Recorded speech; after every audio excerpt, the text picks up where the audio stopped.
Good evening. How are you on this Saturday evening? It is the last weekend of April, and we have some pretty nice weather this evening.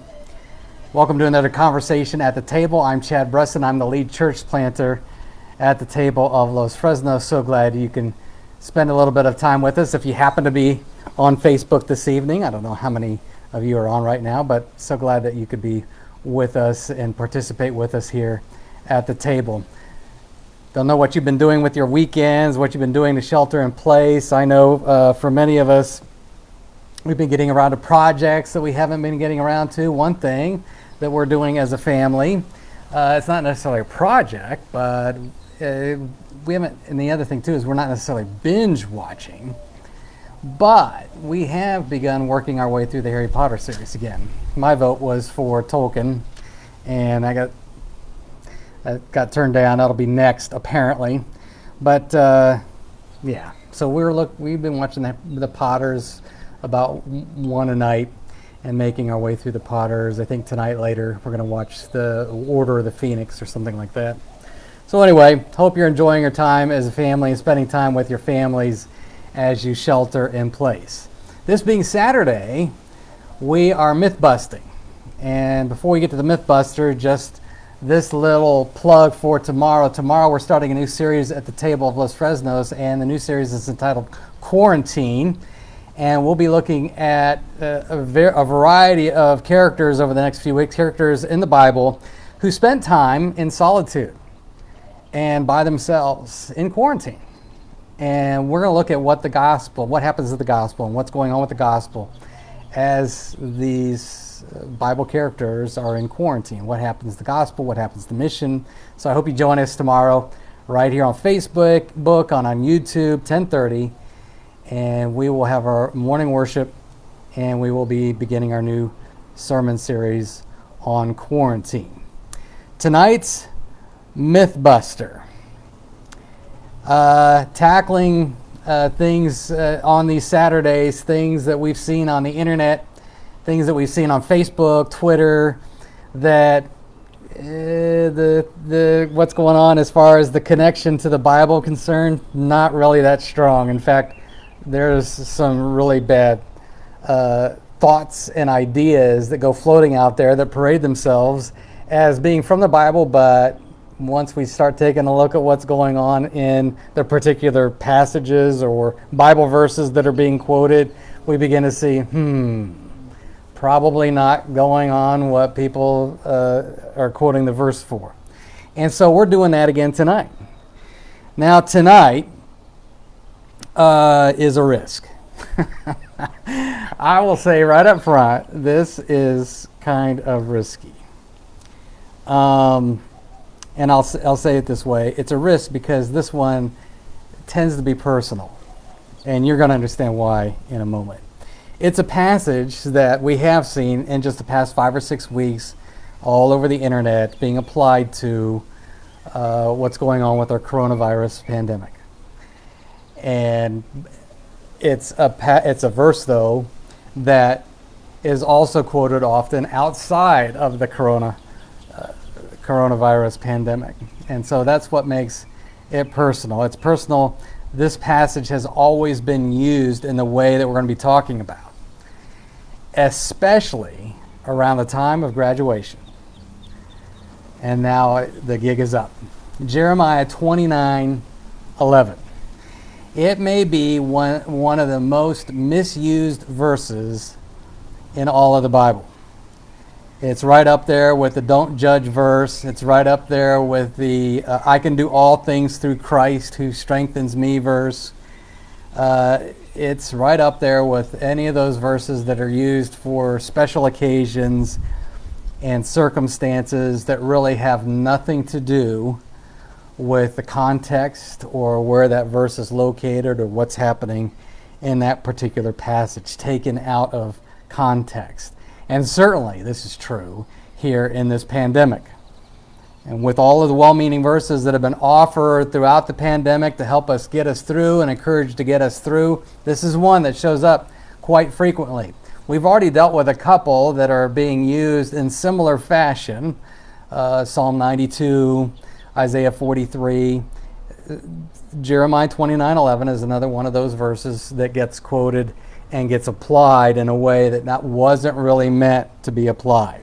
So before we go any further, if you're just joining us and you're trying to figure out what Jeremiah 29 says, here's Jeremiah 29:11. I know the plans I have for you. This is the Lord's declarations. Plans for your well-being, not for disaster, to give you a future and a hope. That's the verse. Jeremiah 29:11. And we all know that first phrase, I know the plans I have for you. There are a variety of problems with the way this verse has been promoted.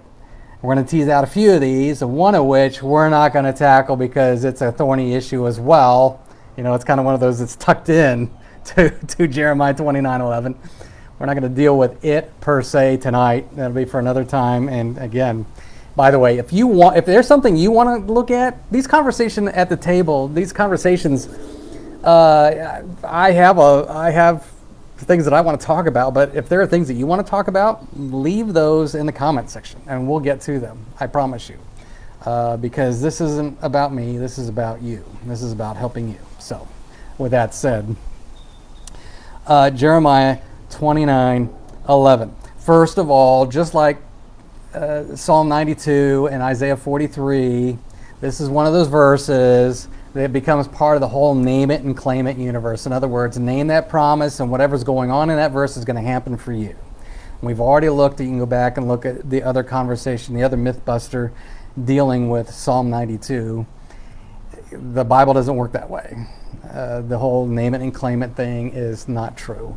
God did not give us promises to do that with, especially in the arena where name it and claim it is usually used, and that is, if I just name this for myself, good things are going to happen to me. It's part of the health, wealth, and prosperity gospel. So that's the first thing. This is a name and claim it verse.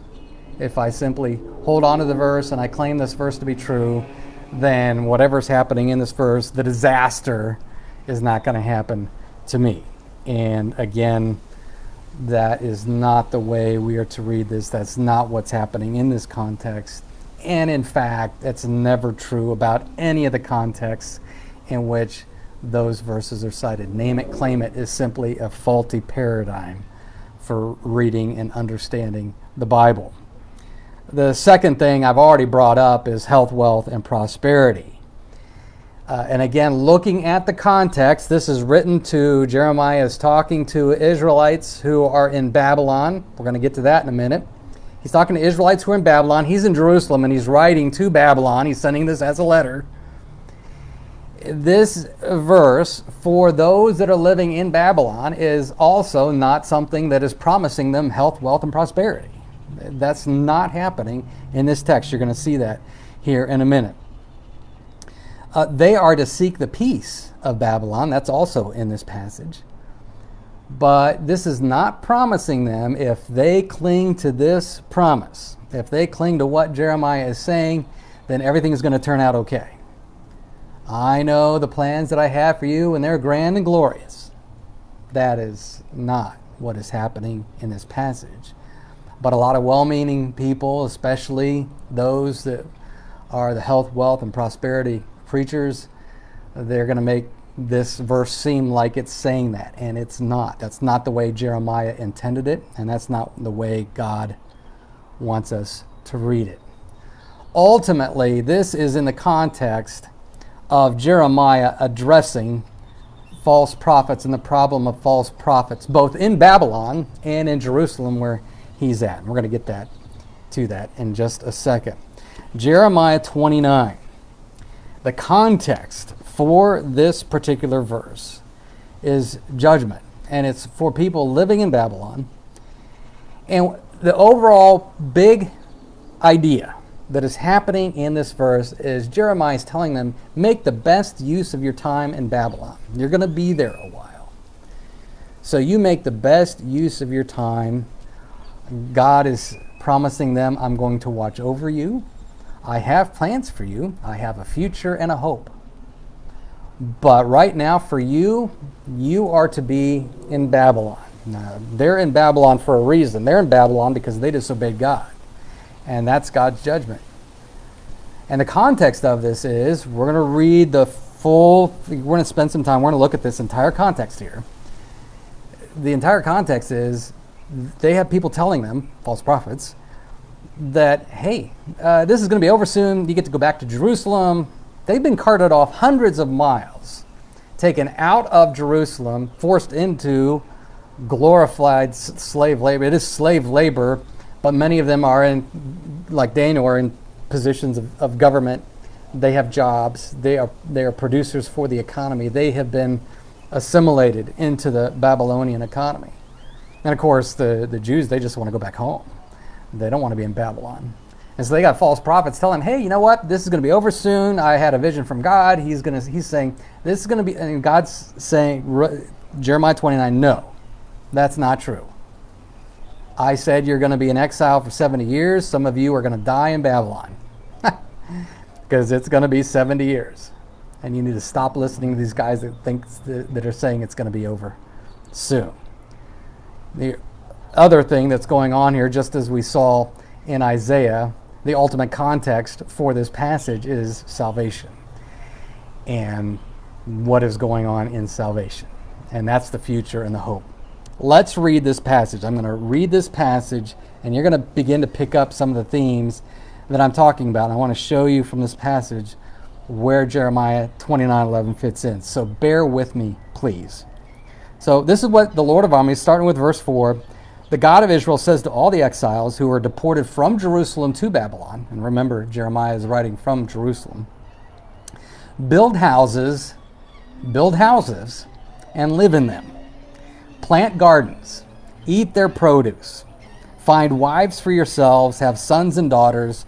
Find wives for your sons, and give your daughters to men in marriage so that they may bear sons and daughters. That doesn't sound like anybody leaving Babylon anytime soon.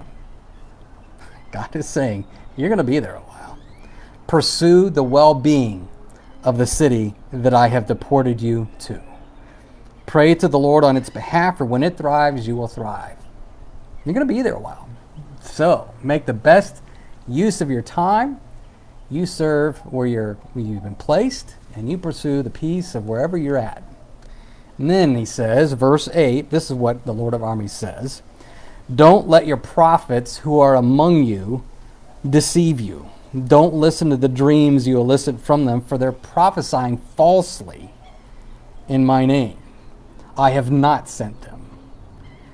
And this is what the Lord says, verse 10, when 70 years for Babylon are complete, then I will attend to you and will confirm my promise to bring you back. Verse 11, for I know the plans I have for you. They're not the plans of those false prophets. I know the plans that I have for you. The plans are for you to be in Babylon right now because you disobeyed. Plans for your well-being, not for disaster, to give you a future and a hope. In other words, the disaster that has happened to you, that's the extent of it. There's not going to be any more disaster. That's not all he says, though. Again, he goes back to the false prophet idea. In verse 15, they apparently have written to Jeremiah, or he's heard, it says, you have said, the Lord has raised us up prophets for us in Babylon. So we're not just talking about prophets in Jerusalem, we're talking about prophets in Babylon. But this is what God says. I'm about to send sword, famine, and plague against them. And he's talking about Jerusalem now. All those people that didn't go into exile, you're not going to be joining them soon. And in fact, not only you're not going to be joining them soon back in Jerusalem, I'm sending more disaster for them. Sword, famine, plague against them. I'm going to make them like rotten figs that are inedible because they're so bad. And he says, they haven't been listening to me. God's saying this to the Israelites. They have not been listening to me. You have not been listening to me. So this whole context from verse 4 all the way down to 19, God is saying it in a bit of anger. He's not happy. This is a passage of judgment. And he's saying in verse 11, I've got plans for you. My plans are for you to stay in Babylon, to make the best of where you're at. I do have a future, I do have a hope, but many of you aren't going to see it. Many of you are going to die in Babylon. So Jeremiah is addressing the false prophets, and he's addressing people listening to those false prophets. All that to say, these plans in Jeremiah 29:11 are not grand. They're not grand. They're not loaded with success. There's a future and a hope, but that's looking off toward the grand future. That's looking off toward the distant future, when there is somebody coming that's going to fix the disobedience problem that they find themselves in. Of course, he's talking about the coming Messiah, and many people that he's talking to are not going to live to see that day. In fact, they're not going to live to see the end of the 70 years, a lot of them. Again, remember, give your sons and your daughters in marriage. That means you be planning for grandkids there in Babylon. So, I have plans for you. Those plans are not a whole lot of fun right now. And someday this is going to be fixed. So many of you, again, if you've had your mind and your heart wrapped around that verse, you may be thinking, well, what about the bigger principle? Doesn't God have plans for me? Doesn't he have plans for everybody? Does he have plans for you, plans for me? Well, he does. He does. But this is not a promise about career. It's not a promise about prosperity. In fact, again, going back to the health, wealth, and prosperity, those are never promises in the Bible. God is not a vending machine. God does not exist for us to punch a button, to make a claim, make a promise, to hold on to that promise, then punch a button, and then expect God to give us something materially grand, or to give us success, or to give us a great reputation, or whatever. God's not a vending machine. And the Bible, the Bible doesn't say if I just punch the right button, then God is going to give me what I desire. And he's going to make me a smashing success if I just hit all the right buttons. It doesn't work that way. The Bible doesn't work that way. In fact, that's not the God of the Bible. That's some other God that the Bible doesn't know about. But yes, God does have plans for all of us. But we have to be careful when we start talking about plans, and we understand that when we come to this passage, that's like a second or third application down the line. But the main application here is make the best of where you're at right now. Those are God's plans for you. So if we're looking at this verse saying, yes, God has plans for me. Yes, I'm in God's hands, and I got confidence in God, and I got confidence in Jesus that he's going to take care of me and sustain me and uphold me, and that my salvation isn't going to go anywhere. Oh yeah, we can do that with this verse, but again, make sure that we are in context. What about coronavirus then?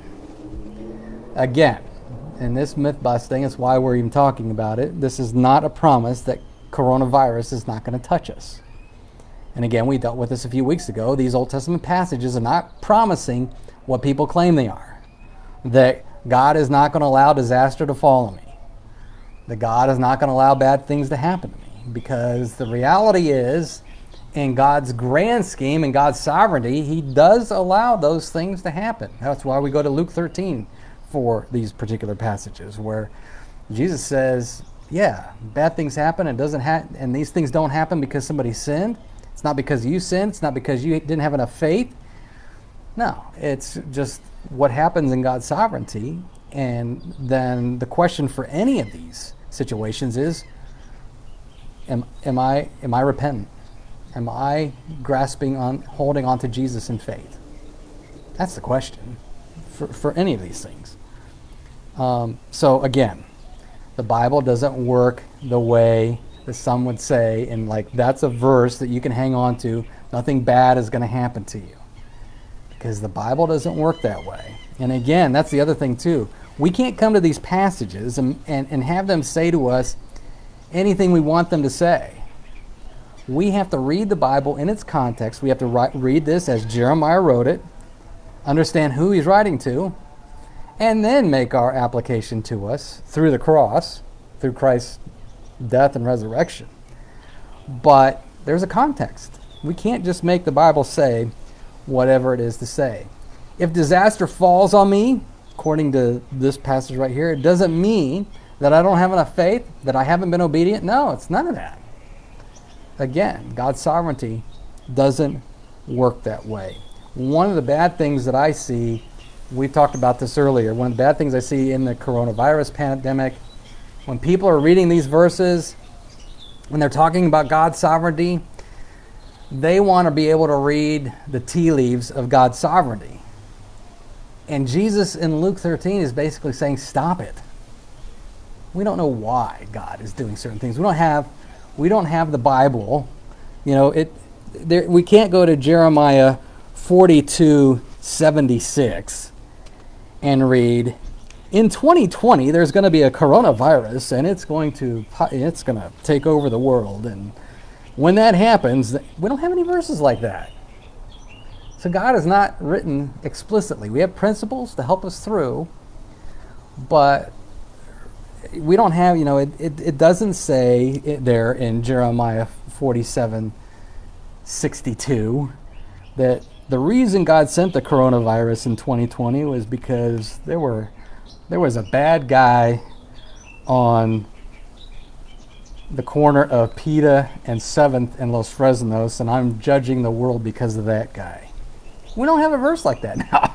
There is a bad guy living there. Trust me, that's why I need Jesus. But we don't have the Bible to tell us explicitly why these things happen. What about future plans? Again, this is where it kind of gets sticky, and we're not going to jump into all of this. I'm going to simply say, number one, if you're interested in more about future plans and how God's will works in the world, number one, just type in Luther plus vocation into Google, and you'll get a plethora. You'll get a lot of stuff. Look up Luther and vocation and start just reading some blog posts on that. There's a lot of good stuff out there. That's basically how we're to understand God's will. That God's will, He's always working in the world, and He's working through us wherever He has placed us. So one of the underlying problems, I will address this, one of the underlying problems with Jeremiah 29:11 in the way we in our pop evangelical culture have understood it is we tend to presuppose onto this verse, and we bring some baggage into this verse, that God has one single solitary plan for my life, and I better find it. And as long as I find that plan, man, things are going to go well for me, just like Jeremiah 29:11 says. There's no good. I've got a future. I've got a hope, and it's the hope that I'm going to be successful as long as I find that plan. That again, is not a way to read the Bible or how we understand God's will in the Bible.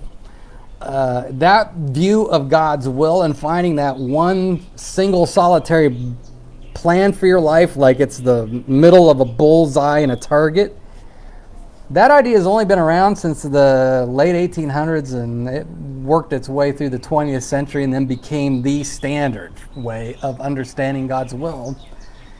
It's not really how the Bible unpacks it. God's will for you is wherever He has placed you, whatever He's entrusted to you, the desires He's given you, the skill sets He's given you, all that. And again, I'm not going to get into God's will. That's another time, another place. I told you, we're not going to dive into that. All that to say is we got to be aware that we don't carry that baggage into Jeremiah 29:11. So, 29:11, plans. God does have us. He does have plans for us. We don't necessarily always know what those plans are, but He does have us.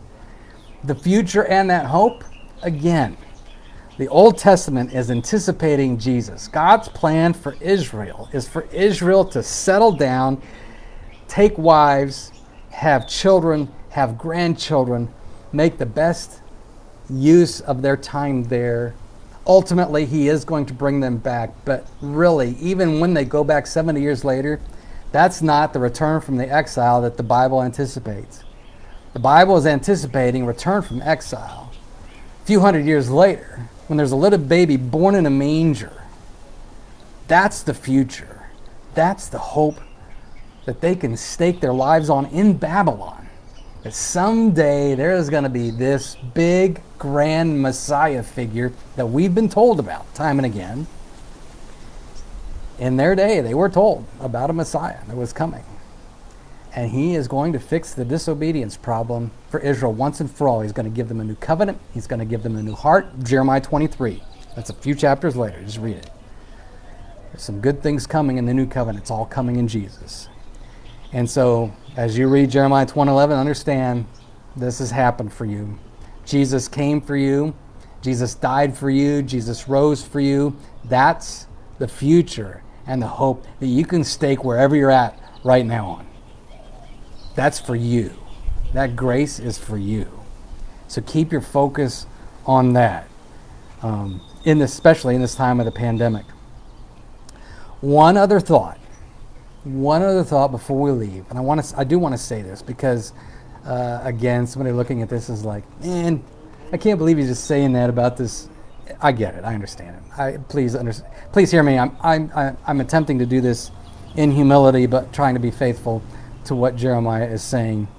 If you have this in your yearbook, if this is your life verse, if you have this on a plaque on your wall, and I've seen them, if you have this tattooed on your body, and I do know of at least one instance where that's the case, you know what? Embrace it. Embrace it. You know why? Because you can come to this passage and you can look at this passage and you can understand that this is what Jesus does for you in your salvation. That this is Jesus for you. Talk about how God's plans for you have been kept at the cross and in the resurrection. Those are God's plans for you so that you can pursue the peace of the city wherever you're at. That wherever you're at, you find yourself in a gospel context, in gospel mission. Embrace this passage. So absolutely. Don't get rid of the plaque. Don't try to get rid of the tattoo. Don't erase it out of the yearbook. Just remember, you now know the context. And the context is for disobedient people in Babylon, but it's looking forward to a future and a hope that you know. It's for you. It's for me. In Jesus. That is today's Mythbuster. Jeremiah 29:11 is a reminder of who we are in Jesus. So, our conversation at the table for this Saturday evening. Joining us again, we said, on Facebook and YouTube tomorrow morning, 10:30. We started a new series on quarantine. We'll be on at 10:30. And for those of you that can't make it, I encourage you, if you can't make it to us, make it to somebody tomorrow with you and your family. Participate in online worship. Because it's important. It's still important. Even though we're sheltering in place, even though we can't meet, it's important for us to worship. Jesus continues to meet with his people through his word during this online time. So, stay safe. By the way, you're welcome. Stay safe, stay healthy, stay home, stay connected. We are loved by Jesus. Jeremiah 29:11 is for you.